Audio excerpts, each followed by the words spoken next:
அன்புள்ளம் கொண்ட PSO TV நேயர்களே வணக்கம். திருவரங்கம் ஸ்ரீ ரங்கநாதர் துணையுடன் பழனி ஸ்ரீ பாலதண்டாயுதபாணி அருளுடன் நான் உங்கள் ஜோதிடர் வெங்கடேஸ்வரன். இப்போ நம்ம எதை பத்தி பார்க்க போறோம்னா வைகாசி மாத பலன்களை பத்தி பார்க்க போறோம். பலன்களை பத்தி பார்க்கறதுக்கு முன்னாடி எந்தெந்த கிரகங்கள் எங்கெங்க இருக்கு, எப்பப்ப பயிற்சி ஆகுது அப்படிங்கிறத பார்ப்போம். ரிஷப ராசியில சூரிய பகவானும் புதன் பகவானும், அதே மாதிரி மிதுன ராசியில குரு பகவானும் சுக்கிர பகவானும், வைகாசி 18க்கு பின் குரு கடகத்துல உச்சநிலை அடைகிறார். அதே மாதிரி வைகாசி 25க்கு பின் சுக்கிர பகவான் கடகராசிக்கு வந்துடுறாரு. சிம்மத்தில் கேதுவும், விருச்சக ரிஷப கும்பத்தில் ராகுவும், சனி எப்பவும் போல மீனத்திலையும், மேசத்துல செவ்வாய் பகவான் ஆட்சி நிலையிலையும் இருக்கார். இந்த மாதிரி இருக்கும் போதுல பொதுவா உலக ரீதியா என்ன மாற்றங்கள் நடக்கும்னா, ரிஷபத்தில் சூரியன்கிறது அரசாட்சியை குறிக்கும். நல்ல அரசாட்சி, வருமானத்தை குறிக்கும். வருமானம் சம்பந்த அரசாங்கம் வருமானத்தை எந்த வழியில் ஈட்டப் போகுது, எப்படியெல்லாம் கொண்டு வரப்போகுது அப்படிங்கிறத பத்தி குறிக்கும். அதே மாதிரி போக்குவரத்து சம்பந்தப்பட்ட விஷயங்கள்ல ஒரு முன்னேற்றத்தை கொடுக்கும். ஏன்னா 4ஆம் இடத்துல குரு உச்சமாக போறார். அப்ப வாகனங்கள் துறையிலையோ போக்குவரத்து சம்பந்தப்பட்ட அமைப்புகளையோ ஏதாவது மாற்றம் நடக்கும். நம்ம கூட தெரியும், நம்ம சிஎம் கூட ஒரு ஸ்கீம் கொடுத்திருக்காரு, அனைத்து மகளிருக்கும் போக்குவரத்து இலவசம். ஸோ அதை கூட இந்த காலகட்டத்துல குரு பயிற்சி ஆனதுக்கு அப்புறம் நிறைவேற்றலாம் அப்படிங்கிறத கூட சொல்லலாம்.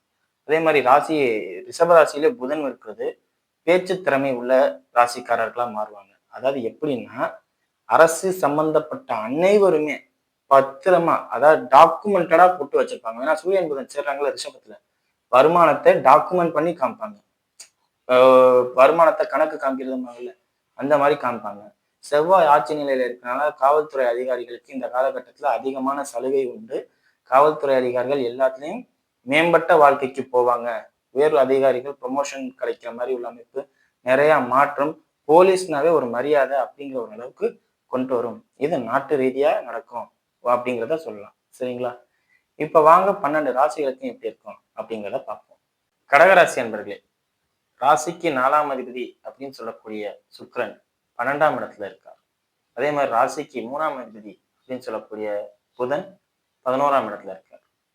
11, 12ஆம் அதிபதிகள் பரிவர்த்தனை யோகம். இந்த அமைப்பு உண்மையிலே ஒரு நல்ல யோகம் அப்படிங்கிறத தான் சொல்லுவேன். 11, 12 பரிவர்த்தனைங்கிறது எப்படின்னா, செலவு பண்றதே முதலீடு அப்படிங்கிற ஒரு அமைப்பை கொடுக்கும். நான் ₹1 செலவு பண்ணாலும் அது எனக்கு முதலீடா வரணும். ₹1 முதலீடு பண்ணதும் செலவு பண்ணிதான் அந்த முதலீடை நான் பண்ணியிருக்கேன் அப்படிங்கிறத சொல்லும். 11ஆம் இடத்தில் சூரியன். ஸோ வருமானம் கண்டிப்பா லாபம் உண்டு. ஆசைகளை நிறைவேற்றிக்குவீங்க. அளவற்ற ஆசைகள் இருக்கு இந்த நேரத்துல. 8ல வேற ராகு இருக்காரு. அதே மாதிரி 11 சூரியன் வரும்போதுல அளவற்ற ஆசைகளை நிறைவேற்றிக்கக்கூடிய தன்மை உங்களுக்கு இருக்கும்.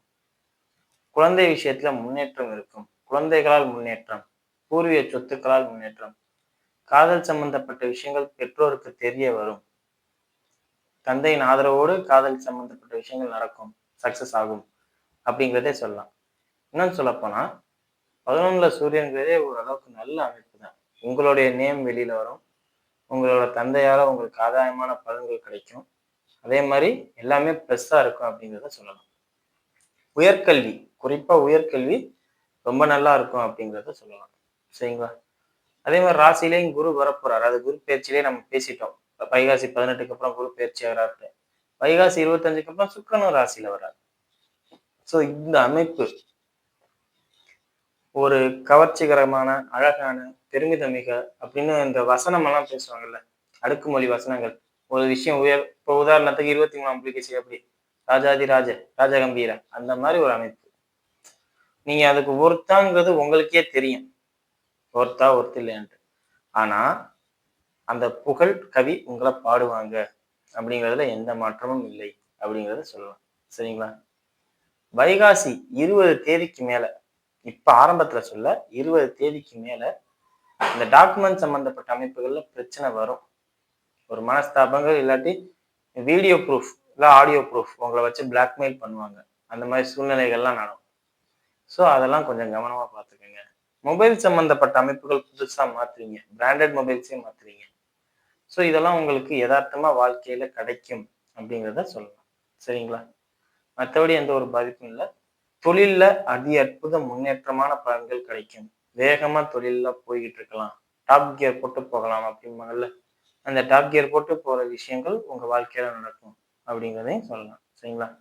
வருமானத்துக்கு எந்த குறையும் இல்ல. அதே மாரி கடன் சம்பந்தப்பட்ட அமைப்புகள் சிறிது பாதிப்புகளை ஏற்படுத்தும். 6ஆம் அதிபதி ராசியில வராருங்கிறனால, குரு உச்சம் இது பிளஸ் தான். ஆனா கடன்கிற விஷயம், நோய்ங்கிற விஷயத்துல கவனமா இருக்கணும் அப்படிங்கிறதையும் சொல்லணும். சரிங்களா? 9ல சனி இருக்கிறனால தந்தையால் கடன், தந்தை சம்பந்தப்பட்ட வழிகளால் பிரச்சனை, இதெல்லாம் கொஞ்சம் பார்த்து அனுசரிச்சு போற மாரி இருக்கும். ஸோ அதெல்லாம் பார்த்துக்கிறது ரொம்ப ரொம்ப நல்லது. மனைவியிடம் தேவையில்லாத வாக்குவாதம், பிரச்சனை, சண்டை சச்சரவுகள் இந்த காலகட்டத்துல வச்சுக்க வேண்டாம். காரணம் என்னன்னா 7ஆம் அதிபதி 9ல போய் அமர்வது தனி குடித்தனம் கொண்டு வர அமைப்புகளையும், அதே மாதிரி 2ஆம் அதிபதி 11ல போய் இருக்கிறதும் இந்த அமைப்புகளை கொடுக்கும். தனியா வாங்க, தனியா போய்க்கலாம், தனியா பண்ணிக்கலாம், பிரிச்சு கொண்டு வர அமைப்பு. ஒரு இடத்துல நீங்க சேஃபா இருப்பீங்க, அங்க இருந்து பிரிச்சு கொண்டு வர அமைப்புகளை கொடுக்கும். ஸோ அதெல்லாம் பார்த்துக்கங்க. குடும்பம் பிரிவினை உண்டாகும் இந்த காலகட்டத்துல அப்படிங்கிறத சொல்லலாம். சரிங்களா? மற்றபடி எந்த ஒரு பாதிப்பும் இல்லை. இப்ப வாங்க நட்சத்திர ரீதியான பலன்களை பார்ப்போம். புனர்பூச நட்சத்திரக்காரர்கள். புனர்பூச நட்சத்திரக்காரர்களை பொறுத்தவரை நட்சத்திராதிபதி குரு உச்சம், 11, 12ஆம் அதிபதி பரிவர்த்தனை. ஸோ இந்த அமைப்பு வந்து எல்லாருமே சப்போர்ட்டிவா இருப்பாங்க. தொழில்ல பார்ட்னர்ஸ் சூப்பரா இருப்பாங்க. உடன் பிறந்த சகோதரர்களின் சப்போர்ட் கிடைக்கும். அதிகப்படியான செலவுகளும் நடக்கும். அந்த செலவுகள் உங்களால் மேனேஜ்மெண்ட் பண்ணக்கூடிய அளவுக்கு இருக்கும் அப்படிங்கிறத சொல்லலாம். நிச்சயம் குழந்தை பாக்கியம் ஏற்படும். இல்லாட்டி சமுதாயத்தில் கௌரவமான ஒரு பதவி கிடைக்கும். இல்லாட்டி மதிப்பு, மரியாதை, அந்தஸ்து, ஒரு உயரிய பதவி, ஏதாவது ஒண்ணு. ஒரு சமுதாயம் மதிக்கிற அளவுக்கு ஒரு சூழ்நிலை. 11ஆம் இடத்துல சூரியன்கிறனால அந்த உங்க பேச்சுக்கு மரியாதை அப்படிங்கிறத கொடுப்பாங்க. தொழில்ல முன்னேற்றத்தை கொடுக்கறது, லாபம் ஏற்படுறது, அப்பாவோட சகஜமா பழகுறது, அப்பாவோட தொழிலை டேக் ஓவர் பண்ணிக்கிறது, எல்லா வகையிலையும் ஆதாயம் கொடுக்கும். இந்த குரு உள்ள வர நேரம் சூப்பராகவே இருக்கும் அப்படிங்கிறத சொல்லலாம். அதே மாதிரி சுக்கிரன் புதன் பரிவர்த்தனை யோகத்துல இருக்கும் போதுலயும் சிறிது செலவுகள் நடக்கும். அந்த செலவுகளும் கொஞ்சம் ஆதாயம் மிக்க பலன்களா மாத்திக்கலாம் அப்படிங்கிறத சொல்லலாம். சரிங்களா? அதே மாதிரி அந்த புதன் ஆட்சி நிலைக்கு வரும்போது மட்டும் துணிச்சலா ஒரு சில வேலைகள் பார்ப்பீங்க. அந்த துணிச்சலை கட் பண்ணிக்கிறது நல்லது. ஏன்னா புதன் ஆட்சி 12ல தானே நடக்குது. 3ஆம் இடத்து வேலையை இயக்குனா அது என்ன ஆகும்? துணிச்சலா காமிக்கிற மாதிரி காமிச்சு எதுலையாவது செலவு எடுத்து விட்டு போயிடும். ஸோ அந்த ஒரு விஷயத்துல மட்டும் கவனமா இருந்தா புனர்பூச நட்சத்திரக்காரர்களை எந்த ஒரு விஷயமும் பாதிக்காது அப்படிங்கிறத சொல்லலாம். சிறிது பயண அலைச்சல்கள் இருக்கும். அது உடம்பு அசௌகரியத்தை ஏற்படுத்தும். இருந்தாலும் அந்த பயணத்தை பண்ணீங்கன்னா உங்களுக்கு வருமானத்தை தரக்கூடியதா இருக்கும் அப்படிங்கிறத சொல்லலாம். போஸ்ட் கார்டு மூலியமாகவோ, லெட்டர் சம்பந்தப்பட்ட அமைப்புகளாலேயோ, மொபைல் சம்பந்தப்பட்ட அமைப்புகளாலேயோ, மெசேஜ் இந்த மாதிரி உள்ள விஷயங்களாலேயும் சிறிது மனக்கசப்புகள், உறவே கசந்து போற அளவுக்குள்ள சூழ்நிலைகள்லாம் நடக்கும். அதெல்லாம் கொஞ்சம் கவனமா பார்த்துக்கிறது நல்லது. 12ஆம் இடத்தில் புதன் வரும்போது இதெல்லாம் பார்ப்பாங்க. சரிங்களா? அடுத்தது பூச நட்சத்திரக்காரர்கள். பூச நட்சத்திரக்காரர்கள் பொறுத்தவரை நட்சத்திராதிபதி சனி 9ல உட்கார்றது ஒரு பிளஸ்ங்க. அப்பாவுக்கிட்ட இருந்து என்னென்னலாம் வேணுமோ பண்ணிக்கணுமோ அதெல்லாம் பண்ணிக்கலாம். நான் கூட ஆரம்பத்திலே சொன்னேன், காதல் சம்பந்தப்பட்ட விஷயங்களால அப்பா கிட்ட இருந்தே பாசிட்டிவா ஏற்படும் அப்படிங்கிறத சொன்னேன் பார்த்தீங்களா? அது உங்களுக்கு தான். ஸோ தந்தை வழி தந்தையால் உங்கள் வாழ்க்கையில் எந்த ஒரு பாதிப்பும் இருக்காது. எல்லாமே முன்னேற்றத்தை கொடுக்கக்கூடிய அமைப்பா இருக்கும். தந்தை சகல விதத்திலையும் ஏற்றத்தையும் அனுகூலத்தையும் கொடுக்குற மாதிரி இருப்பாரு. தொழிலை அமைச்சு கொடுப்பாரு, வாழ்க்கையை அமைச்சு கொடுப்பாரு, படிக்கிற விஷயங்கள்ல ஏதாவது ஒரு வழிகாட்டுவாரு, எல்லாமே சொல்லலாம். ஸோ தந்தை இந்த நேரத்துல எல்லா வகையிலையும் கரெக்டா உங்களுக்கு செயல்படுவார் அப்படிங்கிறத சொல்லலாம். அவர் எடுக்கிற முடிவுகள் சாதகமா இருக்கும், சக்சஸா இருக்கும் அப்படிங்கிறது சொல்லலாம். தாயாரிடமிருந்து உங்களுக்கு தேவையில்லாத மனச்சங்கட்டங்களும், தேவையில்லாத மனக்கசப்புகளும் வரும். என்ன அவங்க அட்வைஸ் பண்ணுவாங்க, அது உங்களுக்கு பிடிக்காது. கரெக்டா இருக்க சொல்லுவாங்க, அது உங்களுக்கு பிடிக்காது.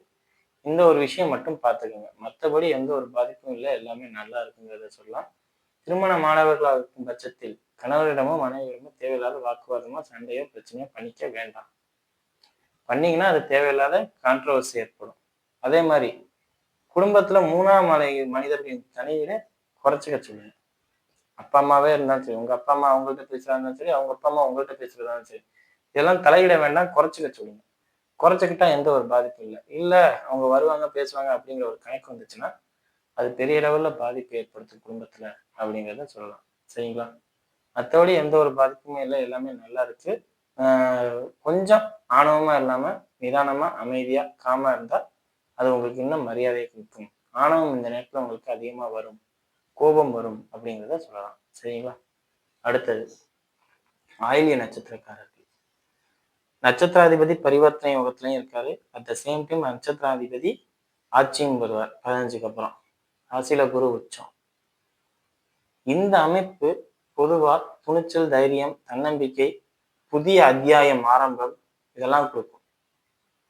புதிய அத்தியாயத்தை ஆரம்பிச்சு வைக்கும் அப்படின்னே சொல்லலாம். வருமானத்தையும் கொடுக்கும். வாழ்க்கை இழந்தவர்களாக இருக்கும் பட்சத்தில் 2வது திருமண அமைப்பையுமே கொடுக்கும். சந்தோஷம் 2வது வாழ்க்கையை அமைச்சு கொடுக்கும். எல்லா விதத்திலும் ஏற்ற அனுகூலமான பலன்களையும் கொடுக்கும். ஃபுல் சப்போர்ட்டிவா இருக்கும். கவனமா இருக்க வேண்டிய காலகட்டம் என்னன்னா வைகாசி 25க்கு மேல புதன் ஆட்சி ஆகும் போதுல, உங்க நட்சத்திராதிபதி ஆட்சி ஆகும் போதுல, சாரி, உங்க சுக்கிரன் கடகத்துக்கு வரும்போது, சாரி மாத்தி சொல்லிட்டேன். சுக்கிரன் கடகத்துக்கு வரும்போதுல கவனமா இருக்கணும். புதன் ஆட்சி ஆகும் போதுல சுக்கிரன் கடகத்துக்கு வரும்போதுல கவனமா இருக்கணும் அப்படிங்கிறது தான் அமைப்பு. மற்றபடி எந்த ஒரு நெகட்டிவ் கம்ப்ளைண்ட்டும் உங்களுக்கு வராது. ஃபுல் ஃபயரா போவீங்க. இன்னும் சொல்ல போனா தந்தையால் முடக்கம், வியாதியால் முடக்கம், முதுகு தண்டுவட பாதிப்பு, பயண அலைச்சல்கள், ரொம்ப பயணம் பண்றவங்க தான் இந்த மாச கடைசியில குறைச்சிக்கோங்க. சுக்கிரன் ராசிக்கு வந்துச்சுன்னா. சுக்கிரன் ராசிக்கு வந்துச்சுன்னா எப்படி இருக்கணும்? ஜம்முன்னு ராஜா மாதிரி படுத்து தூங்கிட்டு ஜாலியா இருக்கணும். அந்த கண்ட்ரோல் அப்படி இருந்தா தான் உடம்புக்கு பாதிக்காது. இல்ல நான் ஓடுறமே ஓடிட்டே தான் இருப்பேன், ஒடியாரமே ஒடியாந்துட்டா இருப்பேன் அப்படின்னா அது சிக்கலை ஏற்படுத்தும். அது என்ன பண்ணும்? முதுகு வலியை கொடுக்கும், தலைவலியை கொடுக்கும், ஹீட் ஆகும்ல. அதெல்லாம் பண்றதுனால தேவையில்லாத நிறைய உடல் பாதிப்புகளை கொடுக்கும் அப்படிங்கிறத சொல்லலாம். ஸோ இந்த அமைப்பை மட்டும் கொஞ்சம் சரி பண்ணிக்கிட்டா போதுமானது. வேற எந்த ஒரு பாதிப்பும் இல்லை அப்படிங்கிறத சொல்லலாம். சரிங்களா? மற்றபடி எல்லாமே நல்லா இருக்கு அப்படிங்கிறத சொல்லலாம். ஆயில்ய நட்சத்திரக்காரர்கள் வீடியோ இப்போ தான் ஃபர்ஸ்ட் டைம் பார்க்குறதா லைக்ஸ் பண்ணுங்க, ஷேர் பண்ணுங்க, கமெண்ட் பண்ணுங்க. சேனலை மறக்காம சப்ஸ்கிரைப் பண்ணுங்க. வேறு எதுவும் ஜோதிட ஆலோசனைக்கு கீழே உள்ள நம்பருக்கு கால் பண்ணுங்க. நன்றி.